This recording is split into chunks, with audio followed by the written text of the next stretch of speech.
মাননীয় মুখ্যমন্ত্ৰী ডাঙৰীয়াই কি ক'লে মই এইটো গম পোৱা নাই। আমি মিটিঙত ব্যস্ত আছিলোঁ, মই শুনাও নাই। এতিয়াও আপোনাৰ পৰা প্ৰথমবাৰ শুনিলোঁ। এইটোৱে ক'ব বিচাৰোঁ যে ৰাজনীতিত একো অসম্ভৱ নাথাকে। Nothing is impossible in politics. Politics is art of possibilities. So' predicting anything or unpredicting anything is not good in politics. আজি এইটো এজেণ্ডাই নাছিল আমাৰ এনডিএৰ পৰা আঁতৰাই অহা বা এনডিএত চামিল হোৱা। আমিতো এনডিএৰ পাৰ্ট হয়। মই আগতেও কৈছোঁ, আজিও কম, 2025 চনলৈকে আমাৰ বিটিআৰত এনডিএৰ শাসনত থাকিব লাগিছিল। আমাৰ 2025 চন এতিয়া শেষ হৈ গ'ল, আমাক বিৰোধী আসনত বহিব দিছে।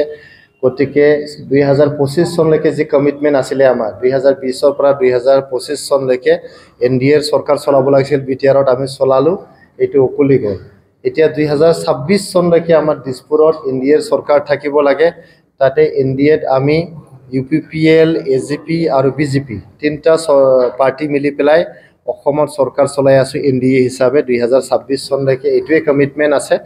আৰু 2029 চনলৈকে নতুন দিল্লীত আমাৰ UPPLৰ দুজন MP, এজন ৰাজ্যসভাৰ সাংসদ আৰু এজন লোকসভাৰ সাংসদ, দুইজনে এনডিএ চৰকাৰক সমৰ্থন জনাই যাব লাগে। এইটোৱে কমিটমেণ্ট হয় 2029 চনলৈকে। আজি তাৰিখলৈকে as on today while I'm briefing you, this is the decision, this is the commitment. What will happen in future will be decided based on the situations that arises time to time, and once the situation changes, the decision changes, we will inform you.